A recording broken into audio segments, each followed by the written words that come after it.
Welcome, everybody. I'm really happy and excited to see you all around here today for our next fireside chat about how eating more plant-based food makes you healthier and happier. Also, a warm welcome to our bonsai and jacaranda members who wanted to go a step further by planting 1 or 2 or 3 trees. And they will have access to all their bonuses in the member areas. And in the next 30 to 45 minutes, I will talk about how a more plant-based diet makes you healthier and happier with one of my daughters, Vanina, who is joining us today. She is an artist, a cooking and fitness enthusiast, and don't worry if from time to time you may hear a Spanish word in between. We normally speak Spanish between us, so English is not the normal way of communicating, Vanina and me. So let's dive directly into it and start with why a whole food plant-based diet is actually healthier for you. So obviously, more than just improving your health, it also boosts your energy levels. You will have better fitness, a healthy weight, so no more food maths like counting calories, for example. It also prevents the chronic diseases. It's a powerful way to live much longer. It helps also the environment. I will go deeper into this a little bit later. It obviously reduces the risk of getting sick, and also it saves you money on the groceries. So when we talk about chronic diseases, the most usual ones can be prevented, controlled, or even reversed. It reduces the risk of type 2 diabetes, heart disease, certain types of cancer, other major illnesses, and most of all, it reduces the inflammation in the body. So what about our planet? Because I think that being healthy is also directly, has a direct impact on a healthier planet. So when you eat a more plant-based diet, not to think about a vegan diet, because you can eat vegan, but you can also eat processed food, which is vegan, like chips or Oreos, for example. And if you eat this all day, obviously this won't be healthy. And we'd also have a lot of negative impacts on the planet due to the process of processing it, the packaging, and so on. But let's go back to why a whole food plant-based diet is much better for the planet. First of all, we have lesser land use. If you don't know it, 80% of the land used is actually used for crops to feed the livestock and for the livestock. And only 20% of the land use and also the water is just used for crops to feed the humans. So I think this is actually doesn't make a lot of sense. Eating more plants is also means also lesser pollution and lesser water supply for the crops needed for the animals and for the livestock. We will have lesser green gas emissions, not only due to the farming, but also transportation and so on. And yeah, it's basically also one of the main factors of wildlife destruction. And I think that being a little bit more conscious on what's going on the planet just feels better. Vanina, do you want to jump in and let us know a little bit more between the difference of plant-based food and vegan? I know that you went slowly from eating normally and also meat to vegetarian and then vegan. Yeah, the main difference is that being vegan, you are avoiding all animal products, including meat, fish, dairy, eggs, and also, depending on how far you go with it, things like honey. But a plant-based diet is one that is more focused on having fruits and vegetables and incorporating a lot of plant-based foods, but not necessarily avoiding completely animal products. Yes. So it's not really about going vegan 100%. I think that the first step in the right direction is already a big step forward. And when we talk about whole food plant-based, it's fruits, vegetables, as you said, tubers, whole grains, legumes, nuts, and seeds. But it doesn't mean that you only eat salad. A lot of people think, yeah, it's only just salad or greens. What you can eat are starches and fruits, which should be the basis of this diet. Think about potatoes, whole grains, legumes. And I would also say mainly enjoy the food you eat. So just think about what you're eating already now, what you really love and enjoy, which is plant-based.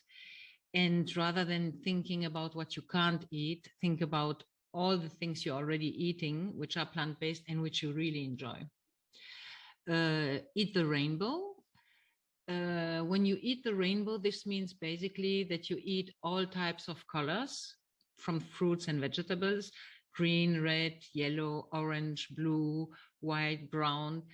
And this will allow you to have also all the nutrients you need, because you won't find all the nutrients your body needs in just one type of food.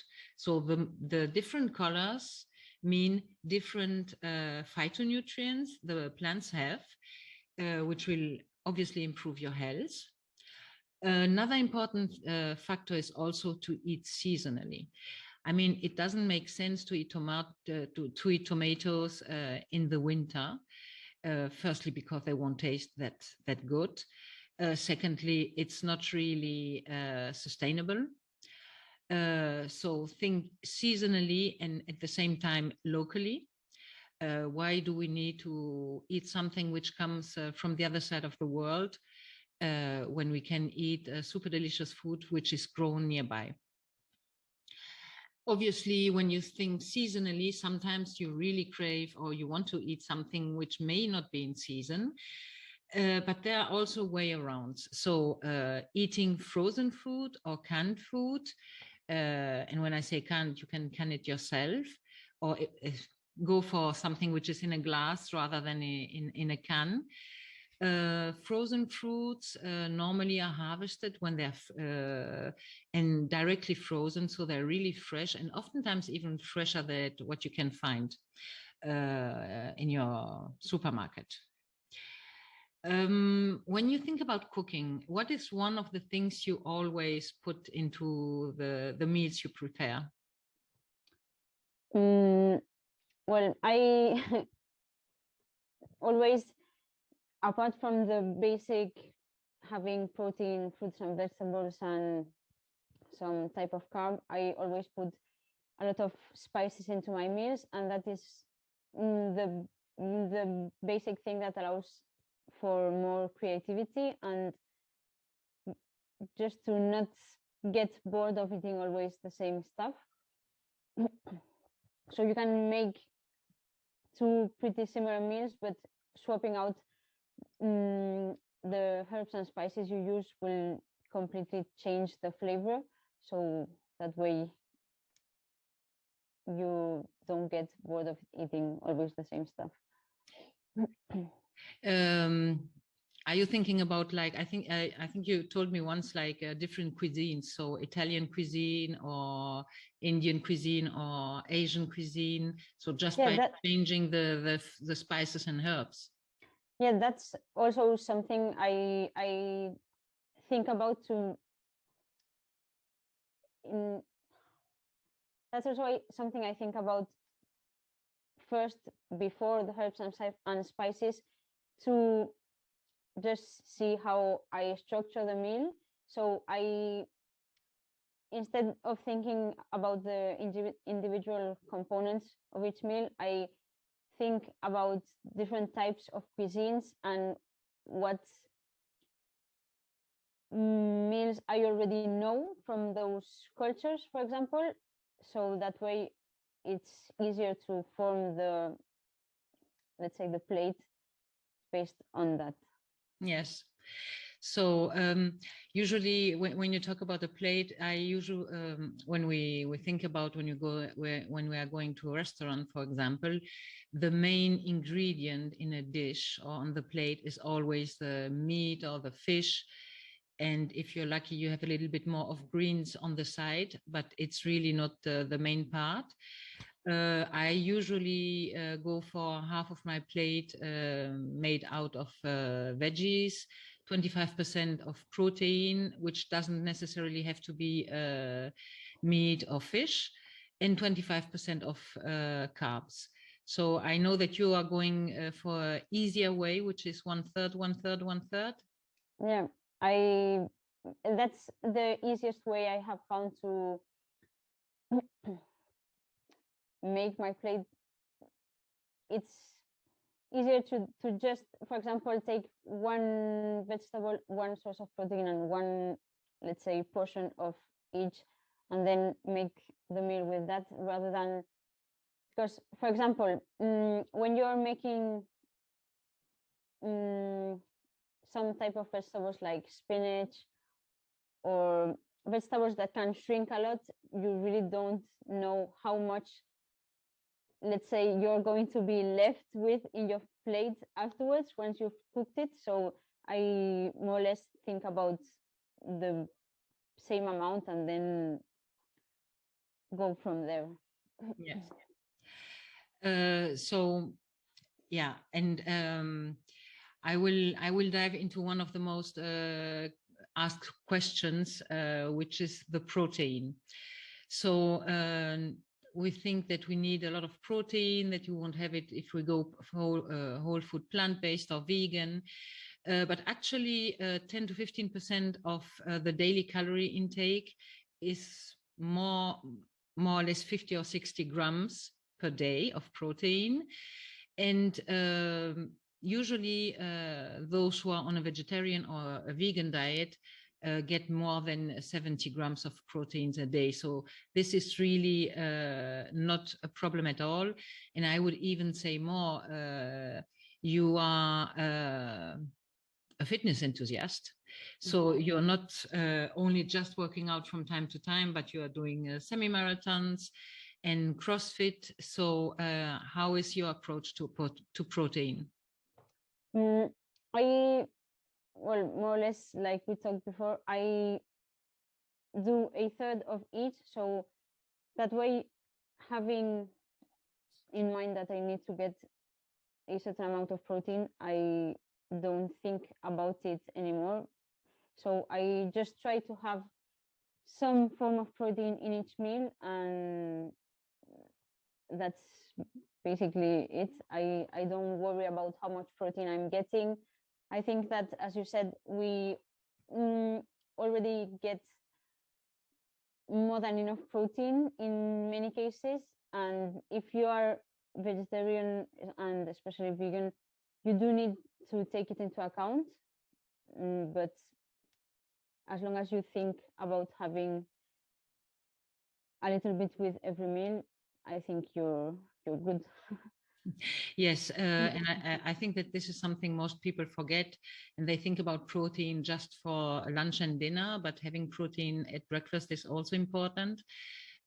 Because we are not able to absorb more than 25 to 40 grams of protein in one go. So the best way to have enough protein is to really include it at every meal. And how did you feel when you stopped eating meat? Well, when I stopped eating meat, it was because of digestive issues, or at least that was my theory at first, which was confirmed afterwards because it really improved my digestion a lot. And yeah, I feel great now. So Yeah, and I think that not having meat wasn't a problem, because I think that you were already vegan when you did your first semi-marathon. yeah, when I did my first half marathon, I was 100% vegan. So yeah, it definitely isn't a problem, and it's not an issue to I would say to work out, or as an athlete, it, it's not a problem. Yes, and there are more and more athletes nowadays which are totally vegan, whole food, plant-based, and they actually do very well. So when you stop eating meat, actually one of the things which happen to your body is that you reduce the inflammation of your body, but also that your gut microbiome improves. And this is also very important, and one of the reasons why you are happier, as I said. So it's not only improving your health, but also your mood and how you feel, because the gut microbiome is really important. The gut bacteria we have, and we all have them, produce neurotransmitters such as dopamine and serotonin. And this has a direct impact on your mood, your behavior, and how you feel, and also diminish the possibility to get depressed, for example. Obviously, it also has a direct impact on your cardiovascular health and a lot of autoimmune diseases, and it reduces the inflammation. And yeah, talking about mental health and feeling happier, there are a lot of things that you can combine. I would say fermented foods, which is, you can think about yogurt, for example, but sauerkraut, kimchi, all the pickled foods which are fermented will have an impact on your health, because it will improve your gut microbiome and also how you feel. So, did you feel a difference when you changed your way of eating? You mean when I stopped eating meat, or when Yes, I was vegan? when you Oh, stopped eating meat. I I can't say specifically, because I did change many things apart from my diet, like working out and other stuff. But I I don't know really.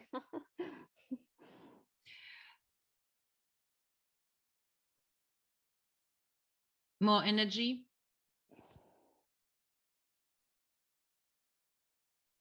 Yeah, I mean, it depends. It depends. There are way too many factors that go into that to say really if it was just a change in diet. But I do have more energy now than I did before. So Mhm. Yeah, oftentimes also when we stop eating meat after the meal, we don't feel like the need for a nap, because we're just in full digestion. And obviously, this has to do with the fact that if meat takes a lot of time to digest in comparison to whole food plant-based meals. So this obviously has a direct impact. And what was your reason to change? So, because you stopped eating meat for digestive issues, and then you went from vegetarian to vegan. yeah, then I pretty much went vegan, and that was mainly because of ethical reasons. And now I'm mostly plant-based, but I do eat fish like once a week and some dairy products.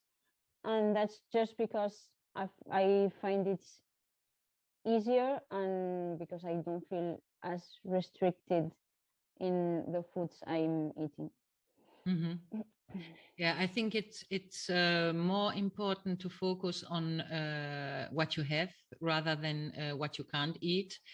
And so the first step would be probably, as you did, like stop eating meat, and you don't need to do it from one day to another, even if some people do it. But I would say that start with 1 day per week, like meatless Monday. Then eliminate most of the red meat, which would be the first approach. And then little by little, you can drop the chicken and keep eating fish. And if you want to go a step further, yeah, just go whole in. So it's really a process. Some people are so convinced that they stop from 1 day to another. I know someone who said, I think that I made my choice. I don't want to eat meat anymore. And they just make the swap from 1 day to another. For other people, especially those who love meat, it's rather difficult. I mean, it depends a little bit. I remember when I decided to go vegan, I still had meat and eggs and dairy in the fridge, so I didn't throw everything away, which probably wouldn't make sense because first of all, you can't help anymore the animals. On one side, food waste is a huge issue also for the planet. So I just ate what I had left and then I didn't buy it anymore. But it really depends on one person to another. Yeah, I would also say that if you should take also into account the food you like to eat the most, and maybe start by taking out the things that you don't like that much, so that are easier, let's say, to remove from your diet, and start to add more plant-based foods. And I think just that will already make a big impact, not only on your health but also on, well, on the animals. If you are eating only half of what of the animal products you used to eat, I think that is also another way of doing it. Yes.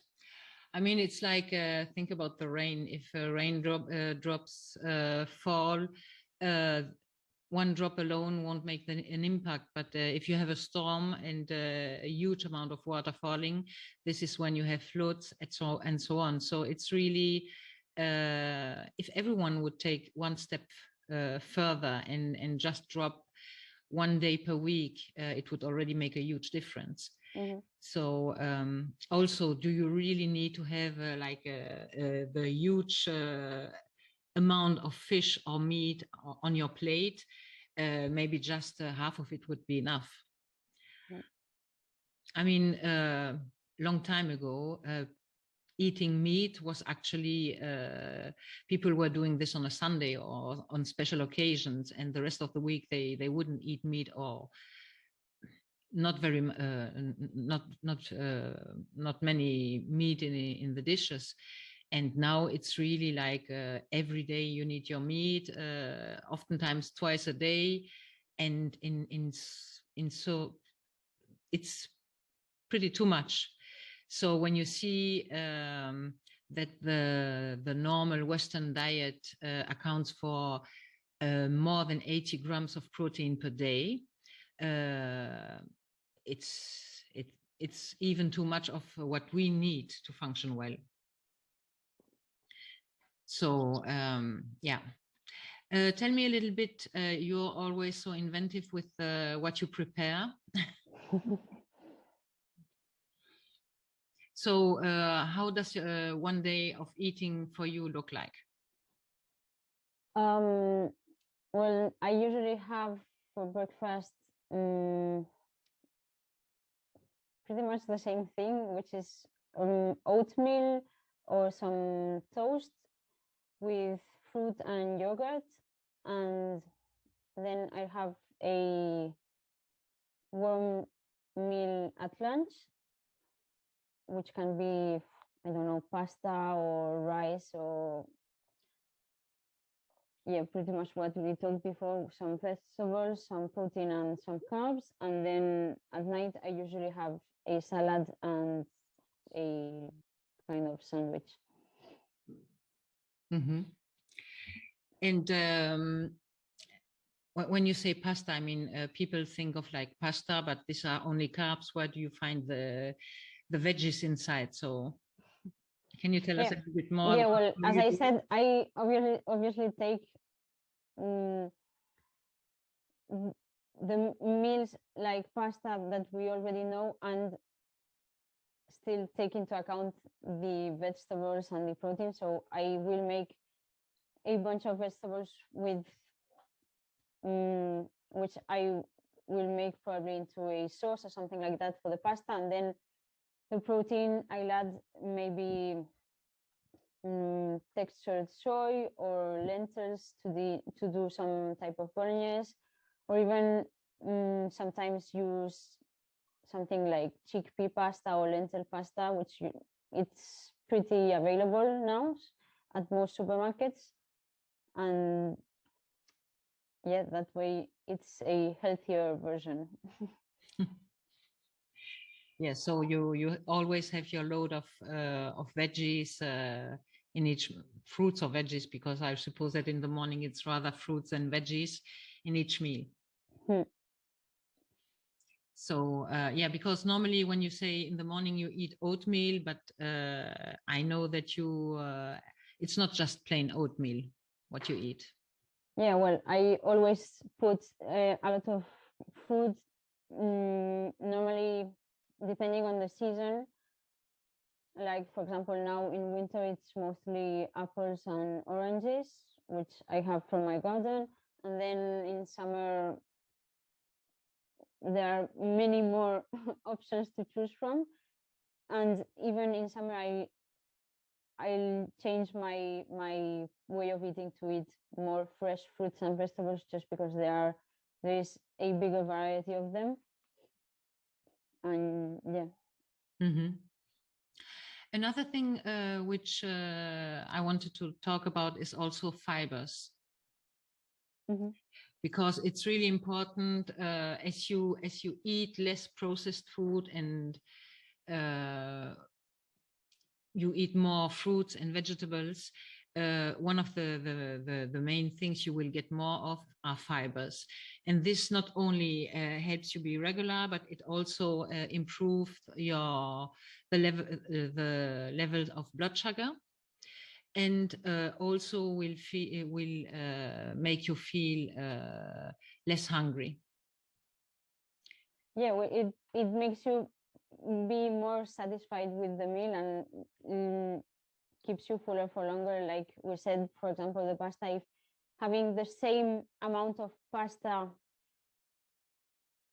plain is obviously not going to fill you up as much as having this amount of pasta with these vegetables. And also, like you said, the blood sugar, if it's, for example, whole wheat pasta instead of white pasta, it won't give you such a spike in your blood sugar levels after you eat, so you won't have also a crash afterwards, and that also will help you with the energy levels. And yeah.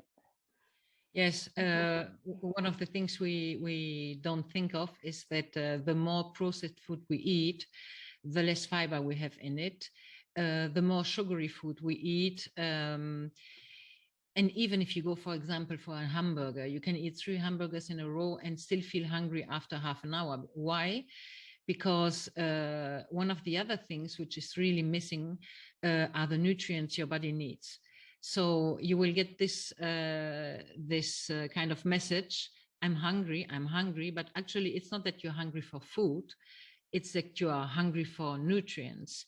And so if your body doesn't get the nutrients it needs to function well, you will still have this craving to eat more. But actually you can eat more sugary things, more junk food, more processed food, and it will still not give you the nutrients it needs. So tell me a little bit about you. How are you with cravings? Do you crave food in between meals? I usually don't eat anything in between meals. I have, yeah, the three main meals every day, and that's it. But I do crave things from time to time. Sometimes specific foods, and sometimes junk foods. but I try to avoid them as avoid them as much as possible. But if I really feel like I want something, I'll have it. I don't really worry that much about it, because as long as I know that I am eating healthy on a regular basis, having one thing once every few days is not that big of a deal. Yes, I think it's the same as I always say when I talk about the 90-10 rule. So if 90% of the time you eat healthy, 10% of the time you can totally indulge and enjoy the food you want. And but most importantly, you shouldn't stress about this, because if you feel guilty, then your stress hormones will go up. So it doesn't make sense neither. Mhm. And when I say 90-10, it can also be 80-20. Obviously, one diet doesn't fits all. So what works for me may not work for you, or vice versa. And I think that the most important thing is really to find your percentage or your part out of it, of healthy eating, indulging from time to time because you just crave something out of habit. Maybe because you had this as a kid and you loved it so much that from time to time you just indulge, and that's okay. So it's not about going from one extreme to another. It's really finding the right way for you and the right balance, which works for you. Mhm. So, yeah, what else can you tell us about your way of eating, which could be helpful for others? um, well, as for the cravings, for example, one thing that I do pretty often is that if I'm really, really craving something in a bad mood or something like that, so I will maybe not indulge that time, but if I have the same craving, for example, for like 3 days straight, then I will have it, because I know that it is like something that kind of my body is asking for, and not just some influence from my emotional state, for example. Yeah. Also, I think that going back to the 90-10 rule, I mean, I went vegan, but I'm not 100% vegan. And when I say vegan, it's a more whole food plant-based diet. Um, the reason is when you're invited somewhere and not especially in a restaurant, because there you obviously will have more options. But if you're invited at someone's place, depending on what's more on the table, you can't just say I don't eat.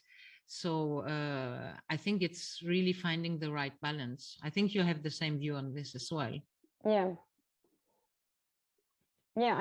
I think the best is to not be overly like Strict. yeah, too strict with how you eat in general, and just because that also creates additional stress and worries, and it doesn't need to be that complicated. You can still eat the foods you enjoy, but maybe swap some things out, add, as we said, more fruits and vegetables, and find alternatives also for foods that may not be that good for you, but that you really enjoy. Yes, absolutely. So I think we went through most everything. For those joining us today, you will have access to some fact sheets where you can find the basic information we talked about, maybe some things which we forgot to mention. The bonsai and jacaranda members will also have the bonuses in their member area. And those who didn't upgrade to be a bonsai or jacaranda member know that if you are a bonsai member, we will plant a tree for you just to have a bigger impact on the planet. You will be able to also ask your questions afterwards, and we will reply to it. And for the Jacaranda members, additionally, we will plant 2 more trees. So it will be 3 trees in total. And you will have an email course of 2 weeks and an ebook. And I will also be available for a live Q&A session with you, so that you can share your progress and also ask questions which came up in the meantime. The live Q&A will be on 12th March after the 2 weeks course, and everyone can still join, so that's not a problem. Would you like to add something else, Vanina? Otherwise, I will add something for you. So I will add or maybe I did it already. You will find the links to her YouTube channel, where she shares a lot of stuff she's doing, like eating recipes, how she eats in a day, how she's working out, fitness challenges she puts herself through.